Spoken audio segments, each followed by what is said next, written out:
this is a nothing. Yes, did they play perfect? No, they still win. Yes. What are you doing if the Celtics win the championship? If the Celtics win championship, I might break my sobriety. I might act up. We did it! You got him. All the way. Celtics versus Heat. Celtics in what? 4. Celtics versus Knicks. Celtics in 4. You got Celtics in 4? Hell yeah. Use a vocab word from a couple years ago. It's mind-boggling. Let's go. What do you think tonight? You think I'm worried about the Warriors? I ain't worried about the Let's go, baby. 18, baby. Load up the boat. Why would you say that? Because I'm not. No, recently he's putting up games like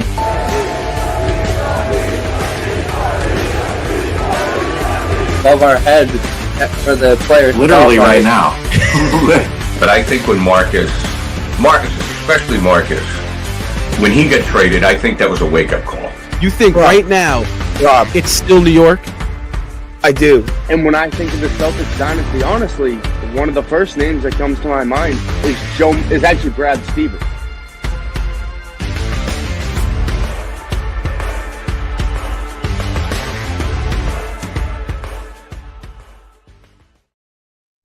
Whoo-hoo. Franco, you worried about those Knicks? You worried about those Knicks? What did I say? I run New York City. Yeah. What is going on, everybody? Welcome back into another Celtics Talk Weekly post-game show. I am your host, Rob Haytan. Joined with me are my three co-hosts, guys. You know them, you love them. Nick Franco, Randy Elfman, and Brendan Cox. Guys, thank you so much for joining us in again on this great, at this point, Sunday evening. The Celtics tipped off on a nice afternoon Sunday game at the TD Garden. They were able to take down the New York Knicks 118-105, guys, was your final score. Celtics now winners of 9 of their last 10. Guys, it was a slow December, a slow January, but the Celtics are starting to pick up their pace. They are kind of now done with the whole back and forth, win, lose. They're no longer just kind of treading water, guys. Officially 5.5 games back out of first place now, as Cleveland is set to play later today, guys. Celtics here now beating New York for the third time, guys. All 3 times, we're going to get into have not been close. But before we talk about all of that extra stuff, guys, initial thoughts, reactions, takeaways from tonight's win, or today's win, I should say. Yeah, I think definitely. Oh, everyone's going on. No, we're all just so excited, apparently. Yeah, I mean, it was just an all-around great game, really. You look at the game, and we talked about it earlier. It wasn't a complete. Well, it was a complete domination, but Rob, you mentioned that we had the lead for almost the entire game, minus 3-2 in the first 10 seconds of the game. So It was a pretty wire-to-wire win. First half, I just don't think, I know the Knicks just can't handle the onslaught the Celtics came out with, and that was my big takeaway today. We showed up on time. We jumped out 11-2, 16-5, 23-8. It was just, we showed up on time.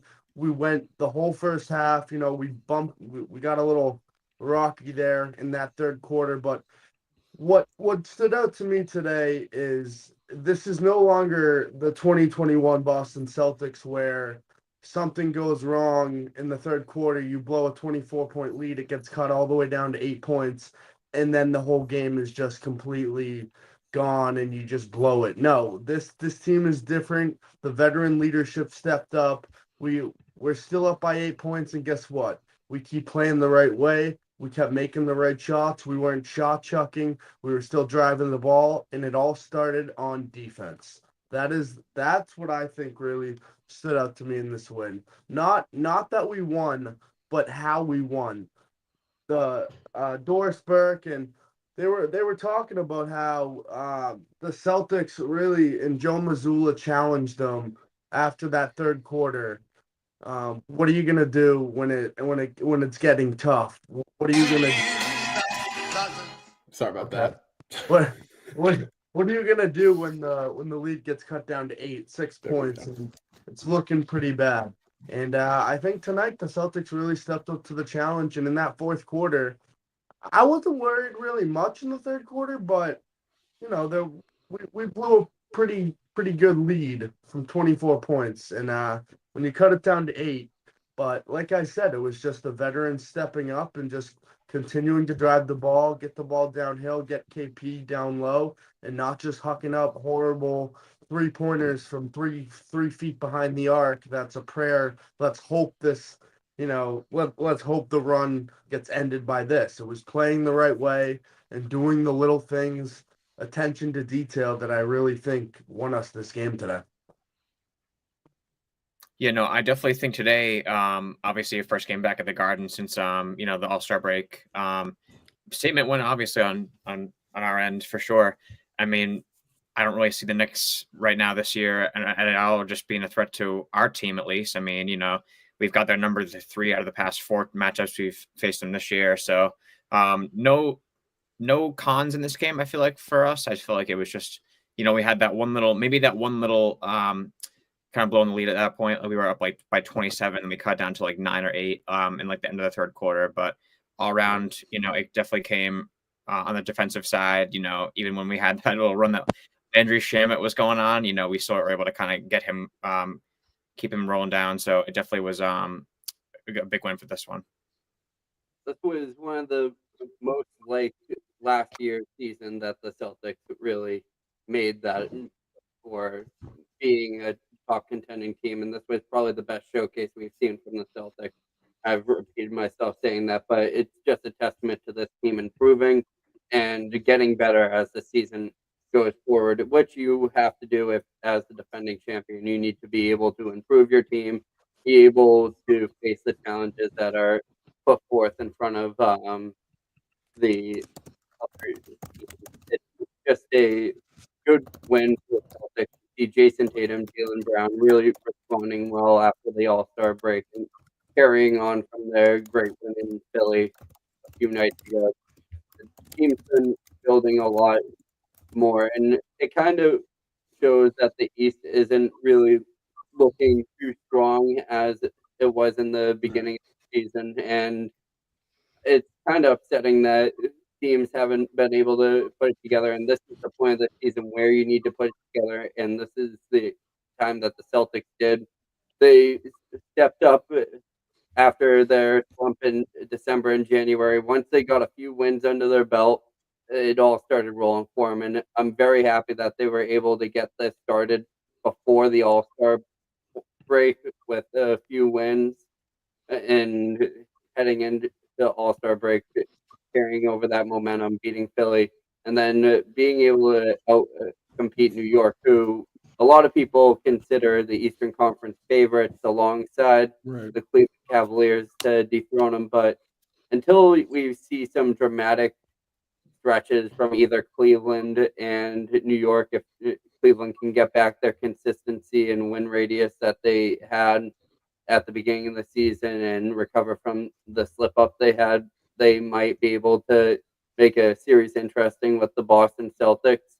But other than that, I just see this team consistently improving, and Kristaps Porzingis has been a major highlight for this team, starting to return to the Kristaps Porzingis that we were all anticipating when we traded for him 2 years or last year. He's really back to full health and has found his role within this offense, and it just seems like everything's gelled together, especially with the stock exchange making their improvements. Right. I think, Randy, you said it best from my point of view on tonight's win. The defense really, really showed out, and they have showed out. This is Boston's now 5th straight win by, I believe, 13 or more points. And tonight they showed, again, which we're starting to see now as it become a trend these past 15 games, just why they're the defending champs and just how good they can be. This Knicks team, it's really tough for them to score when Boston is showing up and when Boston's competing and when they're playing with intensity and purpose on the defensive end of the floor. Shout out to Drew Holiday today, man. Oh my God, was he great. Defensively against Brunson, he was, giving him hell. Brunson really got going the second White and Holiday sat down in that third quarter, and Pritchard was left with the assignment. Brunson kind of got the best of Pritchard, obviously, so that's an all-NBA talent.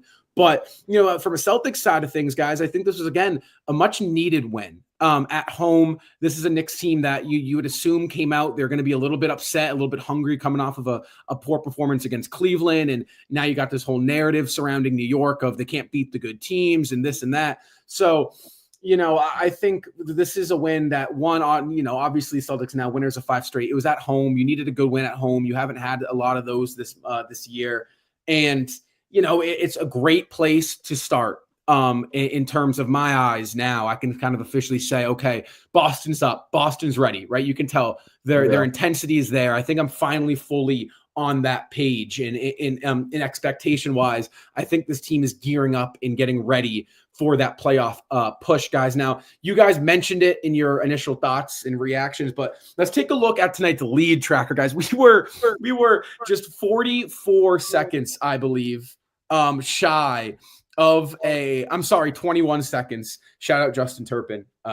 Shout out Turp, man. But on Twitter for giving us that information. 21 seconds away from a wire-to-wire win, guys, today at the TD Garden. Obviously, Boston's biggest lead of the night, or the day, rather, was 27 points.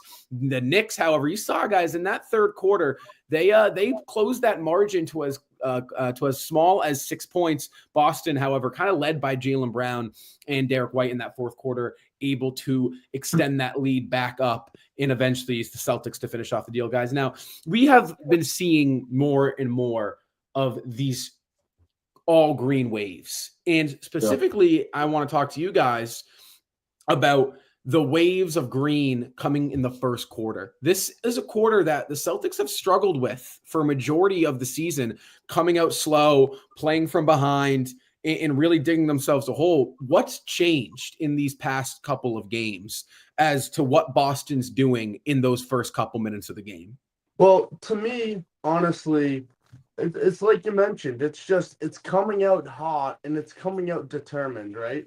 I feel like before they were kind of coming out and, they're the champs. They expect, we're going to roll over every team unless we're playing like, the Nuggets or the T-Wolves. They're going to come out and they're going to steamroll whoever it is right away. So it's like that's what I kind of feel like their mindset kind of was in late in mid-December and January even. It was, we're going to come out and we're just going to shot chuck and play 3-ball and Missoula ball. Yeah, Missoula ball, whatever you want to call it. And we're going to steamroll these teams. And guess what? That ended up, letting us lose to teams like the Atlanta Hawks and the New Orleans Pelicans. Like, it's just, I feel like now, and Tatum even said this after today's win, that they're ready, and I feel like they have flipped a script, and now more than ever, it's very important that they have kind of completely flipped the script. Like, it's post All-Star break, let's get into playoff form, no more of these coming out, you start the game down 20-5, no more of that. Let's come out, let's set the tone early, and let's get on top and let's stay on top. And that's exactly what they did today. And you talked about it earlier. Our defense was great. And take away a couple of those trash minute buckets at the end of the game, and you practically held this Knicks team under 95, 100 points today. And if you hold supposedly an elite offense like the New York Knicks, because we know Brunson and Cat, they're praised for their offense and not their defense. So you hold an elite offense under 95 points, you're feeling pretty good. And I think it's time to really start thinking about, is this New York Knicks team even one of the best teams in the Eastern Conference? I know they're 37-20, but if you can't beat even the top 3, top 4 teams in the East, are you really elite? Like, you win the games you should win, but if you don't win the games that you're not expected to win, are you even an elite team anymore? And I think every time they face Boston, we can answer that, and the answer is going to be no every time. Right. So that's kind of where I stand with the whole Knicks Boston. It's just they're not. I just don't think the Knicks are really an elite level team. And I talked about it even with the Cavaliers. Like, the Cavaliers, I said they were one All-Star away. And guess what? They went out and they got DeAndre Hunter. And now, to me, it's like the Knicks, I feel like, are there too with Brunson and Cat. I think they need one more elite all-around player. We know Brunson isn't playing defense. Karl Anthony Towns can't play a lick of defense. So it's really a defensive liability. And for the Knicks right now, that's where I think their woes are going to come in the playoffs. Right. Well, I think tonight was just what we've seen from the Boston Celtics is that confidence regained within themselves. There was a really rough stretch which everyone is going to remember as this dark part of the season, and really where the Celtics were able to bounce back. We have a graphic saved in here in our overlays that says rock bottom with the Boston Celtics in front of that, and we are so far away from where that turning point was a few months ago, and it really just was ignited by the independent and individual play from this team, and really having that belief within the offense and being able to trust the guy playing next to you to rely on them to score and be able to make you available within your best looks within the offense. For example, you look at players like Derek White and Drew Holiday, who were minimal impact players in the beginning of the season, kind of transitioned into 3-and-D type players, letting Jaylen Brown and Jason Tatum take over the head work with the production with the ball in their hands. And you kind of saw them fall off the map, and it kind of hurt their confidence. You saw Drew Holiday starting to struggle from the field. He wasn't hitting the corner three-pointers, which we knew he was so reliable for throughout last season. It was kind of just being able to get these guys to fall into roles, and it starts with your best player, Drew or Jason Tatum. Jason Tatum being the facilitator and really emerging himself as the 1A in the Celtics offense, being able to put on these performances to claim that he's a preliminary superstar and deserves to be the one who gets the torch passed down to him when LeBron, Curry, and Kevin Durant inevitably leave the game and retire. There needs to be new people on the poster boards. There needs to be people that need to be promoted if the Celtics want, or the Celtics and the NBA want to survive the rating scare that they've been going through. It's being able to have performances and have teams gel together the way the Boston Celtics have, and it came together right at the perfect time. And at some point, you're going to be able to see the Celtics team really take cruise control and also make a very strong push for that number 1 seed against the Cleveland Cavaliers before the playoffs begin. I mean, I still think it's going to be really tough to honestly, I mean, if we can obviously get back on, I'm just going off on what Franco was saying too, but to get back that number 1 seed, I wouldn't make that a goal necessarily. I mean, obviously, playing the way we are right now, we definitely deserve to be back in that number 1 seed too, for many reasons, obviously. But, I mean, I wouldn't today. I know we keep talking about too. The Knicks aren't really a threat to me. I mean, I could obviously, the way that Cleveland's been playing this year, you obviously can say that they are, but we're not looking really out west right now. We're just worried about our side of the share. Yeah, I just, the Boston Celtics seem like this second half of the season is just where they played their best basketball. And, right. I think obviously Jaylen Brown has done that, obviously. And, we've had, knock on wood, we've had a healthy Kristaps, been really consistent as of late too. And Tatum obviously has been, the past couple of games has just been averaging a triple-double. This team has found, I think, its groove as well. And, kind of getting back into their normal routine, looking like the championship team that we saw all of last season. Obviously, we didn't see it in the first half of the season, but I think we're definitely going to be seeing a much different team in the first half of the season than we are in this second half. So, yeah, I agree. And in terms of, I think, what Boston's doing differently in these opening quarters, I think that, they're coming out, like Randy said, with purpose. And I think that is a direct indicator as to, how the game's going to look for Boston. Because tonight, they, even through that rough stretch, defense is what kept them going, right? So in that first quarter, if Boston's coming out and they're getting stops, that tells you, okay, Boston's here to play tonight. Because, I understand it. Offensively, we've seen it. Sometimes you generate great shots and they just don't fall. And that's going to happen, right? It's a make or miss league.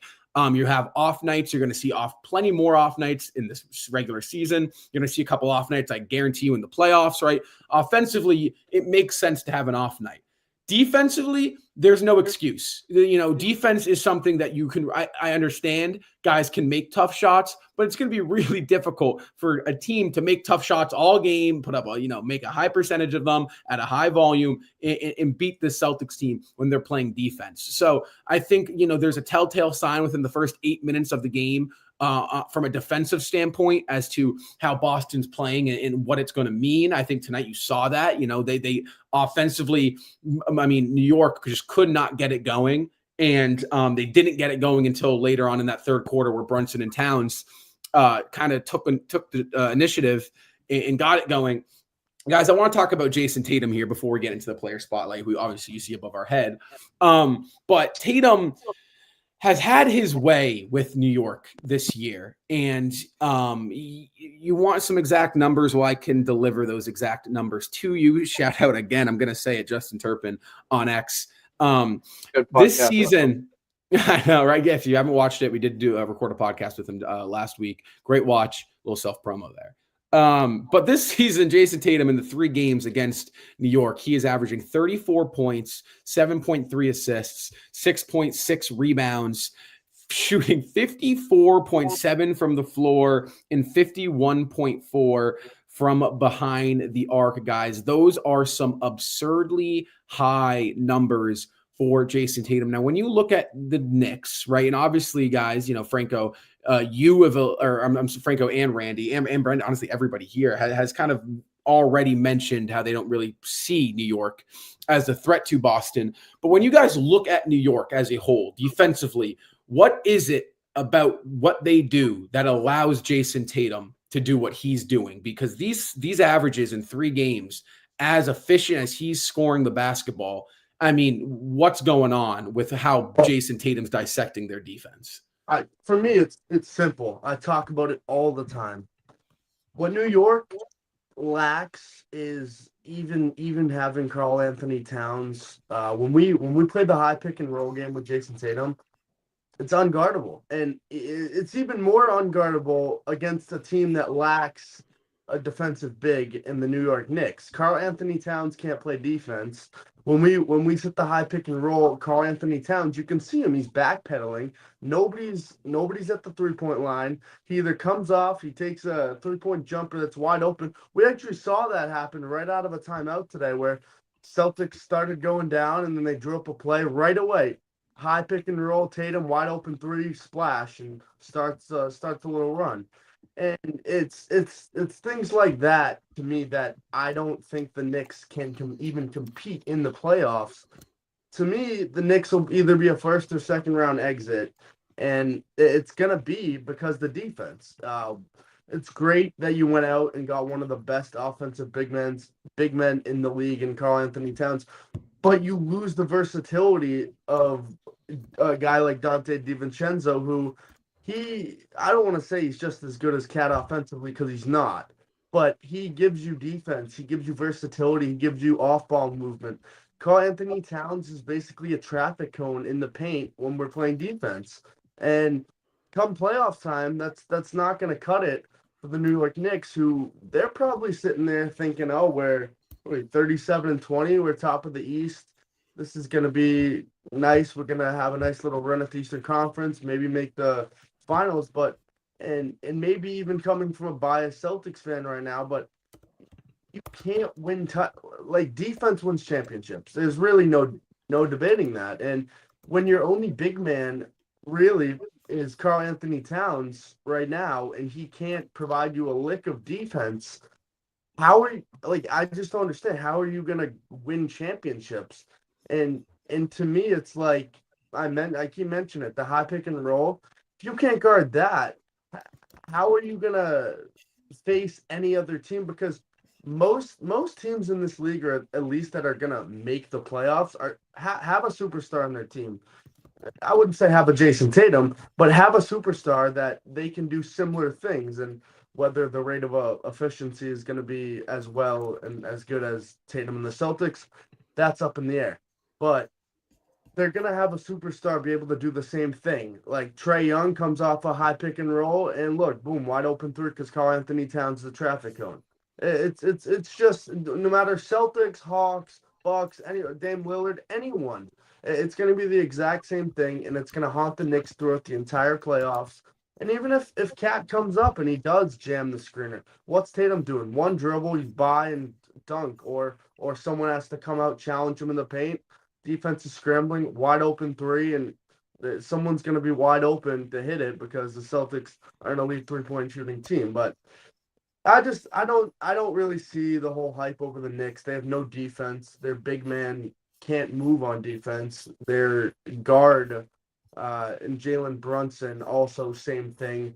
I see him jogging back. I see him looking up at the rebound, hoping it comes to it. Like it's a disaster in New York right now. Yeah, I necessarily, I know we talked about, the Knicks not really having like a bunch of stars. I mean, they had the two in Towns and Brunson though, but this is a team that they've over the past decade they've had like a lot of trouble. I mean, there was a point in time when fans were even putting trash bags over their heads because this team was just so downhill. But I mean, they've obviously they've tried look with certain stars. Julius Randle didn't work out too great as they hoped it did. They had that one playoff run during the pandemic year, but that was just one good season for him. Randle was obviously consistent with them. That was where he was most improved in New York with that team, obviously.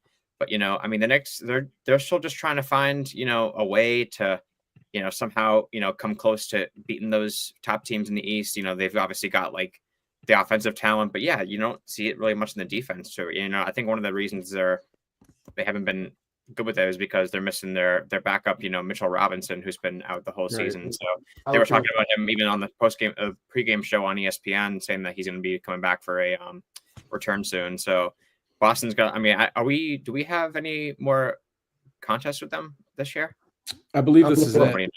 Yeah, no. Yeah, so yeah, I mean, somehow we come across them in the playoffs. You got to maybe hope that all our bigs are healthy for him in case we have a stop of Mitchell Robinson. But this team defensively, yeah, it's not not there. Guard Jason Tatum, not really. I mean, they couldn't even guard Drew Holiday because Drew Holiday hasn't even been having a good offensive year too. But other than that, New York isn't really a threat defensively.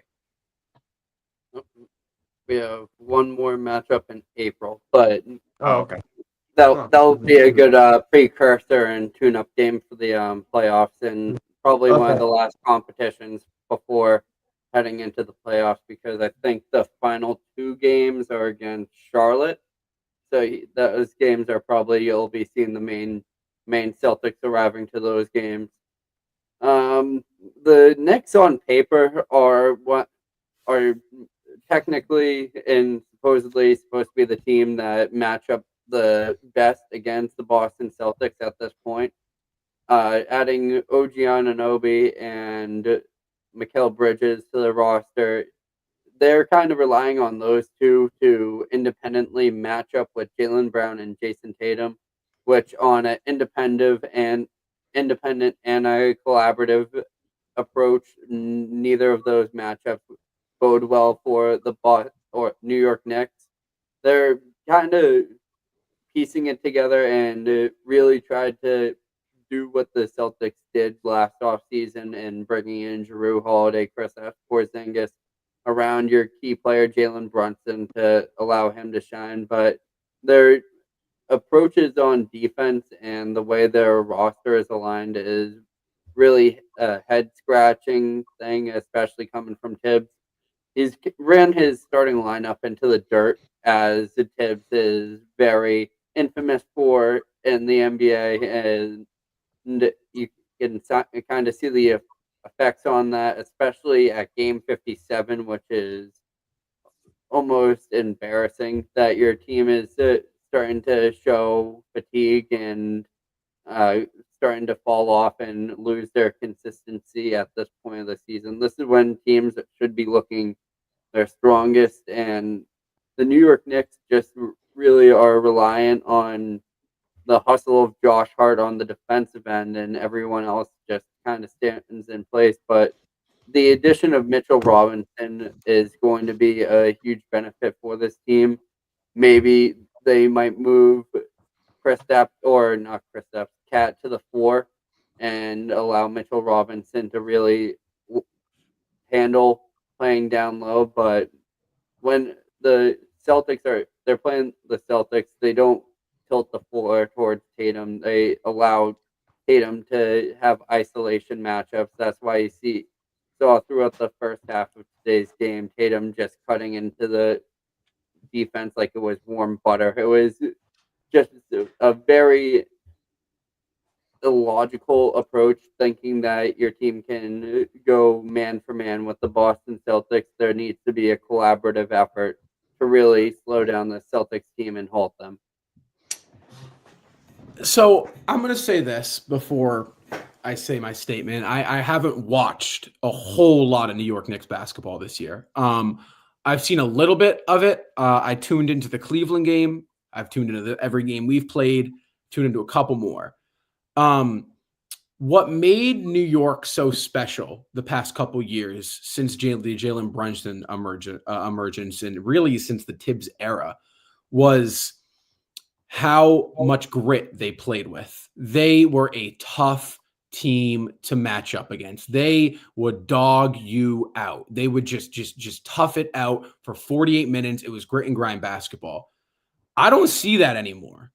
And I think this is like Franco, like you just said, this was the team that was constructed solely around, you could tell, okay, let's go band for band with the Boston Celtics. Let's try to replicate what the Celtics have. Now, obviously, you can't replicate Jaylen Brown and Jason Tatum, right? That's really difficult to do. And I think in the process of this concept of, okay, let's replicate what Boston has built, they lost their identity.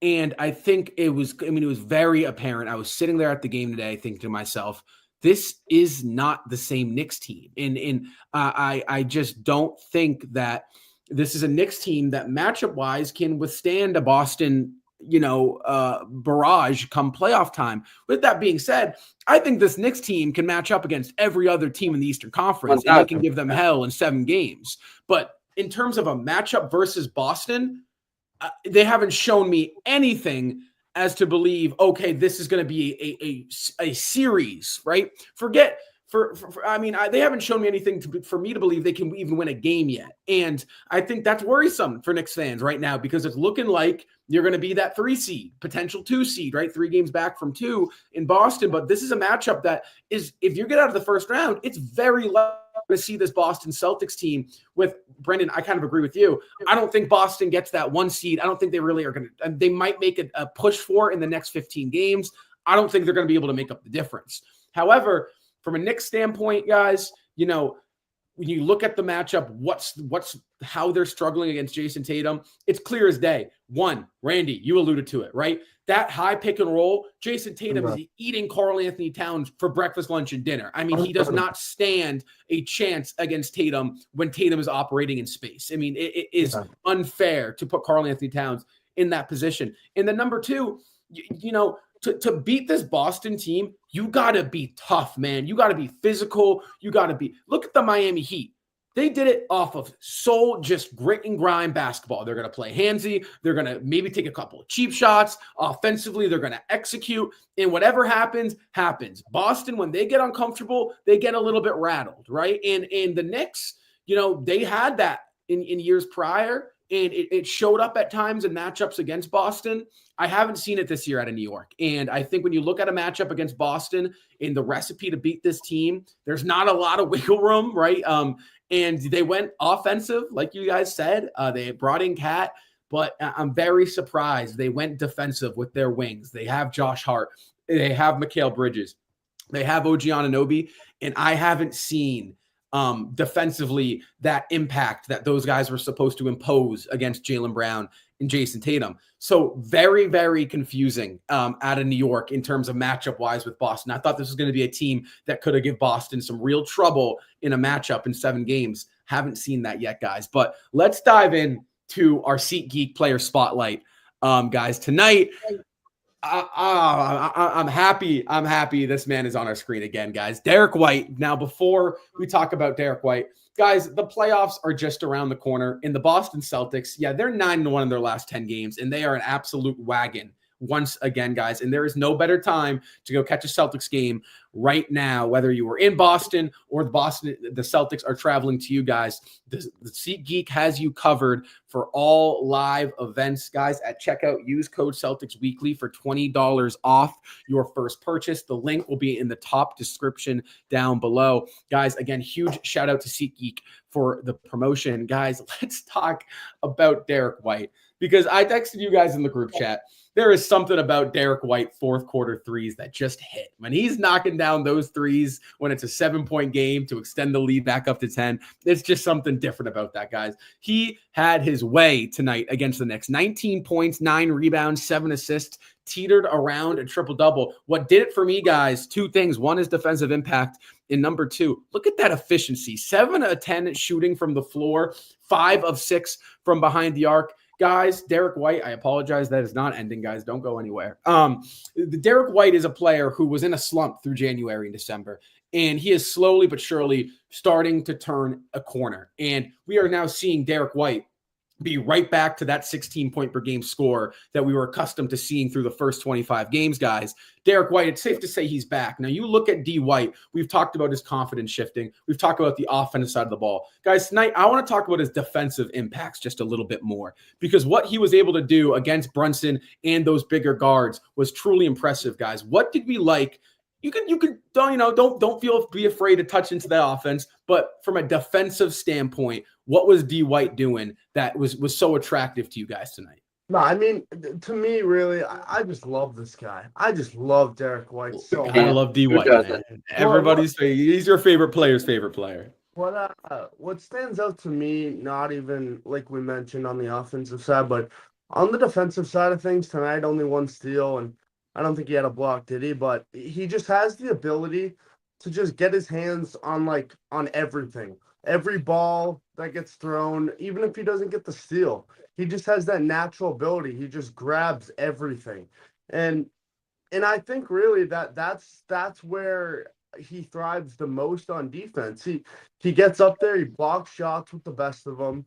He deflects balls. He really does it all on the defensive end, and it's just impressive. Like when we're on defense and I see Derek White in a one-on-one situation, even when it's a mismatch, it's not a mismatch. There's no mismatch against Derek White, because the second that ball hits the floor, his hand's on it right away.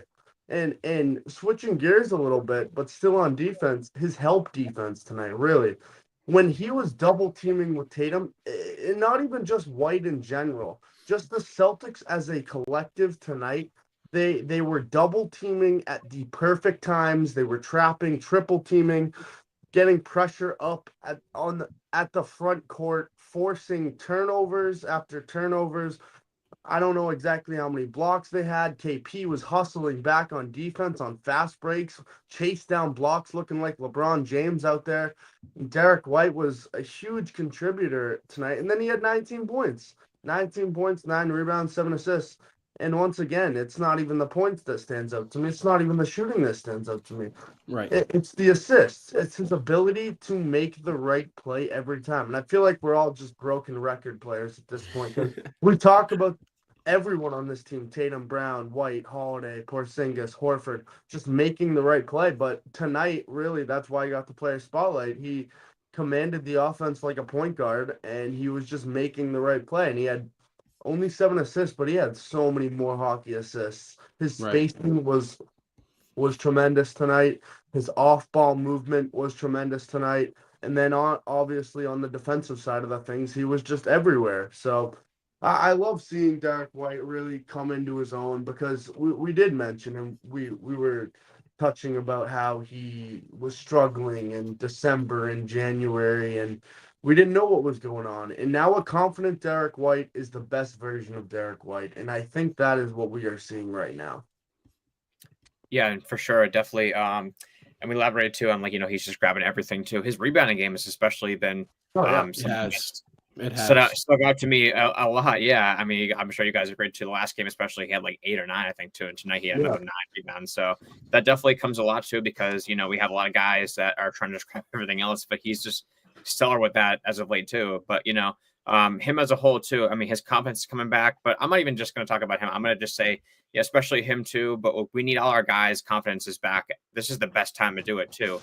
When we have like this kind of a tough schedule coming up, and Cleveland on Friday, and then Denver, a week from tonight too. This is where we got to play our best, is against these big teams too. I'm not just saying that for these big teams, like any other team, especially too. But when Derek White is at his best, he knows what to do from guarding everybody else. So he doesn't allow as many shots to the guys he's guarding too. So we got to see this from him every night.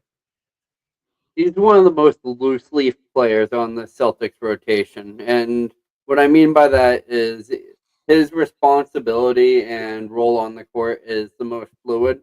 He's really someone that you can stick into a lot of versatile situations, and on the defensive end, having him just running around in a free-flowing state has been absolutely causing problems for other teams, as we saw the New York Knicks facing that.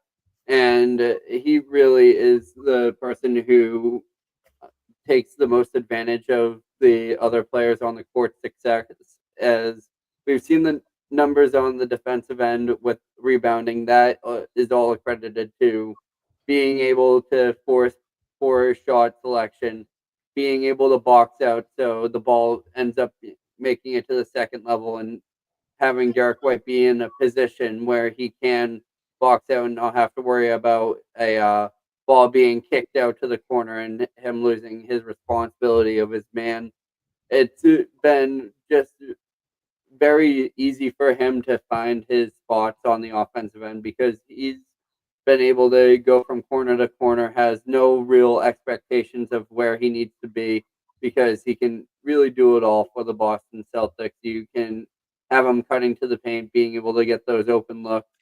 And then also when you have Tatum and Brown being able to make the shots that they are, it really allows him to make it open looks, especially from the 3-point range, and especially during key situations during games. He's usually the one that him or Drew Holiday are the ones that are most likely going to be written off on the defensive assignments when Jaylen Brown and Jason Tatum are heating up. So that's how you end up getting so many great moments from Derek White in the fourth quarter, where he's able to get that great shot that really sets the Celtics ahead or really closes out the game. It's because the entire team is contributing around him, and he's just been able to take full advantage of it and really be able to play a free-willed, free-spirited type of game. I mean, how many times have we called Derek White the floor setter, right? I mean, when this guy is playing good, the Celtics floor is honestly at some team ceiling. That's how much of an impact this guy has on this team. If we're talking matchup-wise against the Knicks guys tonight, he gave Jalen Brunson, him and Drew Holiday gave Jalen Brunson hell tonight. Jalen Brunson hell. I don't. That third quarter was rough for Pritch. That third quarter was rough. It was not his best game. Especially on both ends. Yeah, I mean, I don't like saying that, obviously, but yeah, it was not. It was rough for Pritch tonight. This was not a matchup for him. Take away that third quarter, and Jalen Brunson was practically non-existent. Really, 100%. And that credit goes to Derek White and Drew Holiday tonight, defensively, because when you got a guy like Jalen Brunson, it's a physical guy, right? That dude offensively, he's going to go into your chest. He's going to get you to up fake. He's going to draw the foul. He's not an easy assignment, right?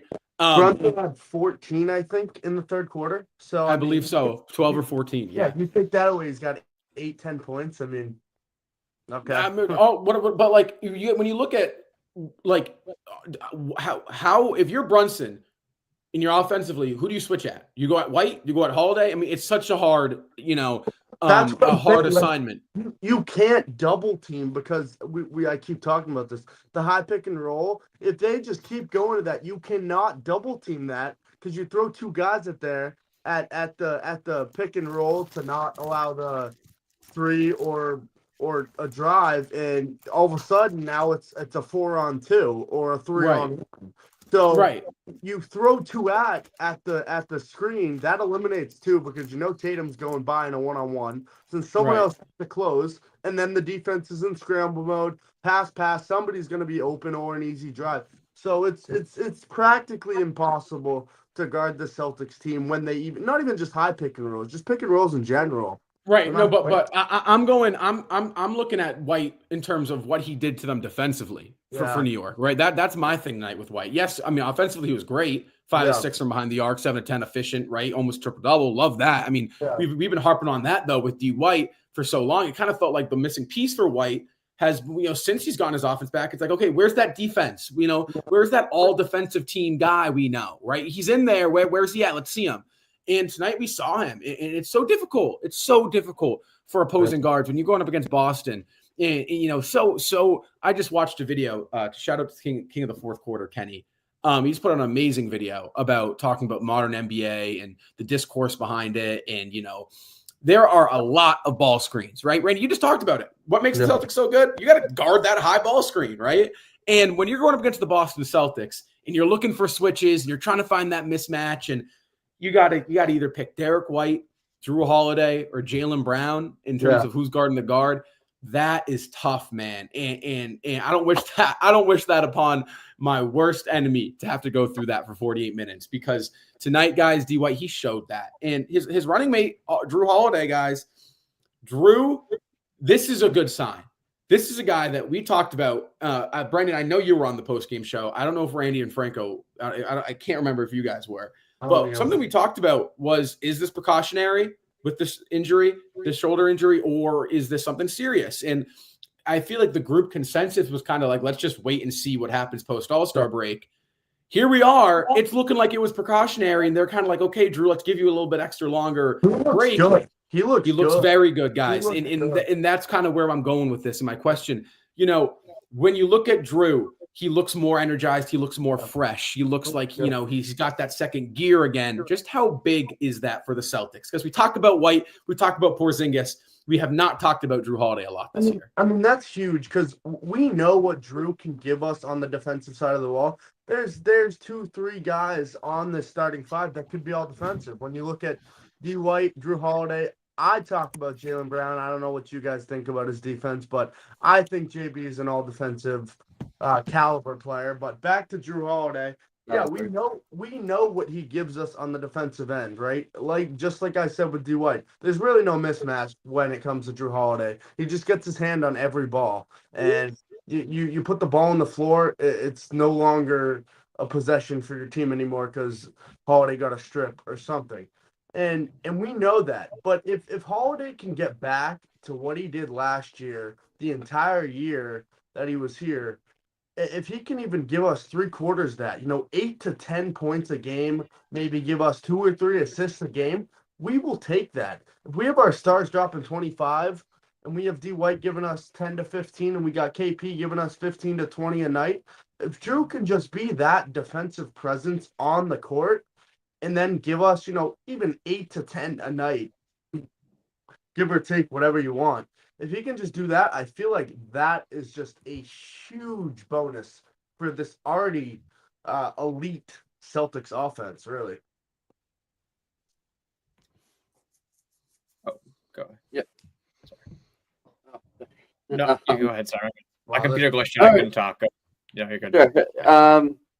Drew Holiday. He's been, like I call him all year, he's the Swiss Army knife for the Celtics team. He's one of those players that has been very consistent for him, very reliable in situations where they need him to be.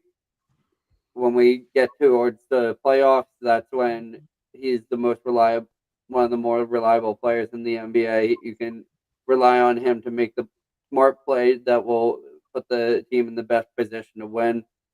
He's not a player that will ever, even though he's capable of doing it, he's not a player who really fills up the stat sheet or does anything of that sort. But when he's on the court, you can just see that the defensive IQ, the mismatches that are solved on the defensive end are something that really allow the other players on the court to shine and prosper on the defensive end, create a lot of transition offense from the way that Drew Holiday and Derek White are able to balance off each other and be able to have a lot of contributions on the offensive end as well to follow up with that, because Drew Holiday and Derek White are not players that you need to anticipate to score over 10 or 20 points a game on a consistent basis. Whenever you get those types of performances from them,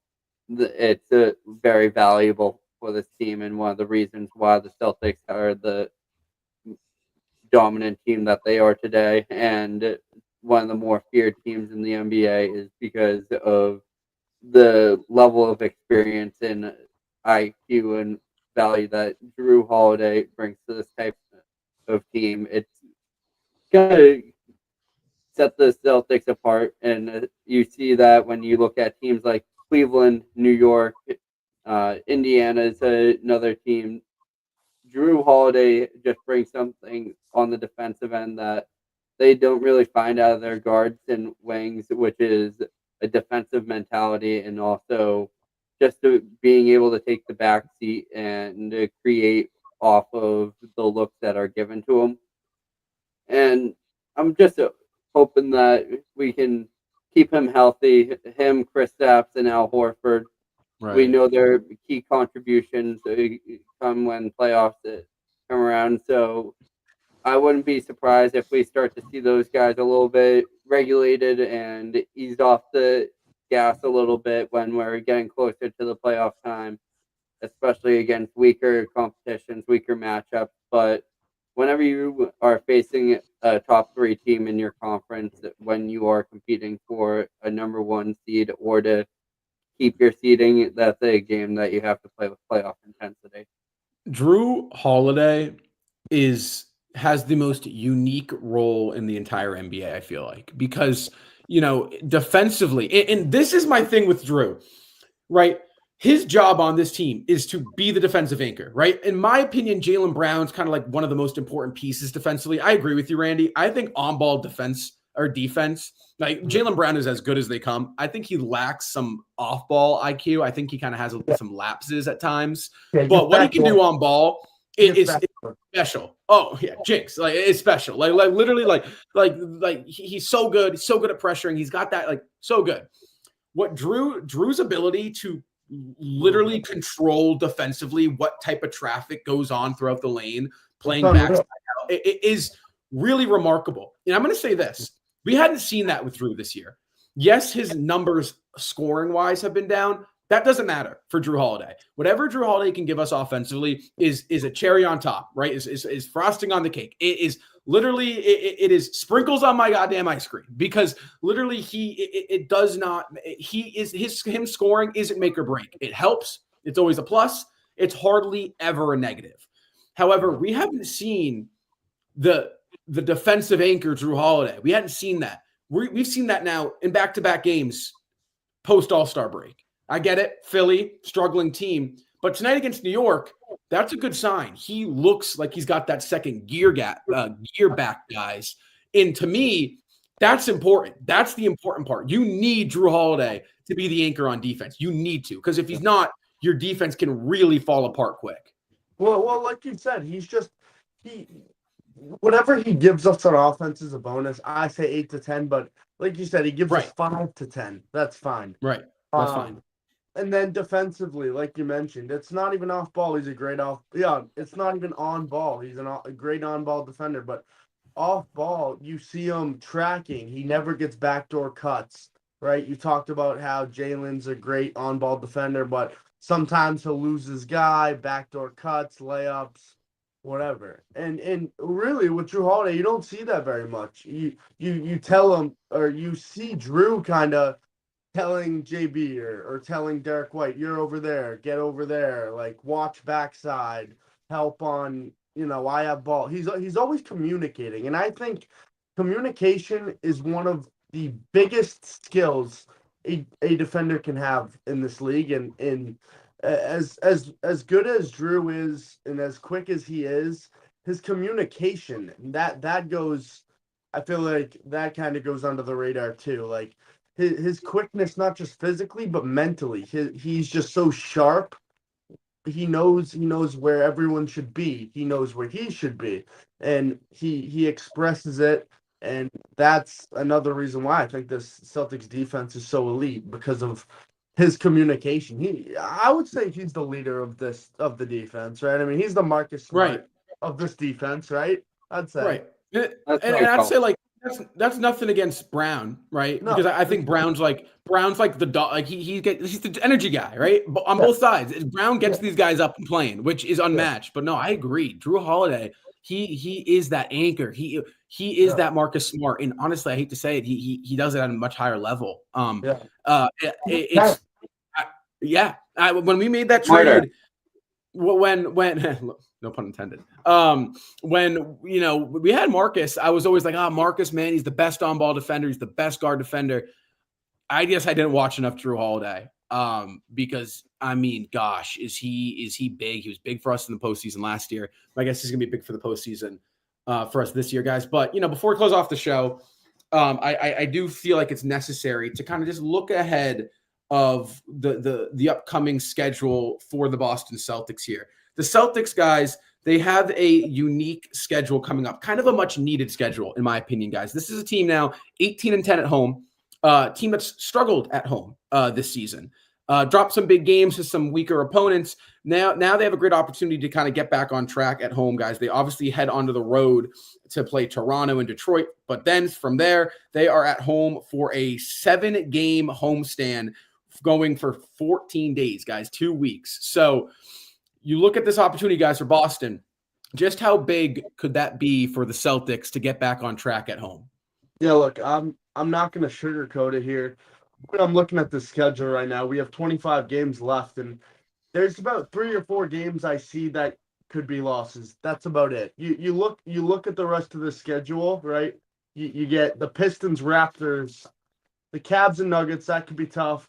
I mean, Sixers, Trailblazers, like you just, I'm not going to go through all 25, but you just look down, and the only games I really see that are going to be tough, or at least on paper, that should be tough for the Celtics, are the Cavs, Nuggets, Thunder, and let's see, anyone else? Trailblazers, Suns. I mean, no, not really. You got LA. LA, I guess you could say the Knicks, but Boston owns New York, so I don't really, like I said, 3-4 games maybe on paper. I really think we could go 21-4, 22-3, something like that. Now, will we? I have no idea. Like, we might have one of those blunders against the Charlotte Hornets where we lose by 40 or 30, and those happen. We don't overthink those games. We win 10 in a row, we lose by 20, 30 to the Hornets. It's a bad game, whatever. But we might have 1 or 2 of those. Who knows? But on paper, this schedule looks really good. And whether we can get lucky and the Cavs can lose a couple games, that's really not up for us to decide. But all we can do is keep winning and just hope for the best. I don't know if I already said this, but I'm going to say it again if I did. I don't really care about seeding right now. I really don't. 1 seed or 2 seed, it doesn't matter to me. The Celtics own the East. The Celtics are going to win the East. And the Celtics are going to win the Eastern Conference and make it back to the finals. And I don't really care what seed. I mean, they can go to the finals as a 3-4 seed. I don't care. Right. Playoff time, this team is legit and this team's ready to repeat. I'll say this in my last statement. Obviously the next game on Tuesday is in Toronto. Then we have Detroit the next game. Back-to-backs have been a struggle for not just us, but a lot of other teams this year. I mean, especially, we had that loss in Toronto against them. Toronto may not have like the best record in the league, the best record at all. But, they've at home and they've kind of, knocked off a couple of, decent teams. And, I mean, I watched a couple weeks ago, they faced the Clippers. They knocked them off at home in a tight game. So, we definitely got to make sure that, we're not one of those good teams that obviously, can't control the away advantage, but we got to obviously make that with Detroit as well. Detroit's been, an up-and-coming team this year. Franco even said that this is a team that he wants to see in the playoffs, make a little bit of a push too. But, then obviously after those 2 games, we got to look forward to Cleveland. That's the biggest one out of the whole next 4-game stretch. But then obviously Sunday we have Denver. So, I mean, obviously I think, Jokic will be probably going to be suited up for that game too. But, I want to see him play because I want to see if we can beat Jokic for once. Right. Yep. So, I mean, because that's honestly, because since they left the playoffs last year against Minnesota in that game 7, that was the only team that I was worried about facing off at Retro Championship. So, I mean, I want to see if we can beat the MVP though. And that's just real quick. I just want to play off that. That is, I think, my only question with this team. What's it going to look like in a playoff series where Jason Tatum, is not the best player in the series? I think that's like, Jokic is kind of the 3-time MVP, your finals MVP, the dude, right?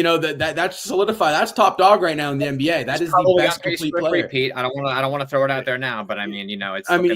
It's very possible. I was very disappointed to not see Jokic playing last time we saw Denver, right, on the road. That if I'm Boston, I'm up for that game. Yeah. Just rip off a great stretch through March. This is a good opportunity next week. Really get yourself solidified. Obviously, 2 easier games in the back-to-back with the Raptors and Pistons. You obviously know that those teams are going to come in and play a very competitive brand of basketball, and especially try to take advantage of the Celtics playing a back-to-back. So Detroit, you got to show up for, and then obviously Cleveland Cavaliers.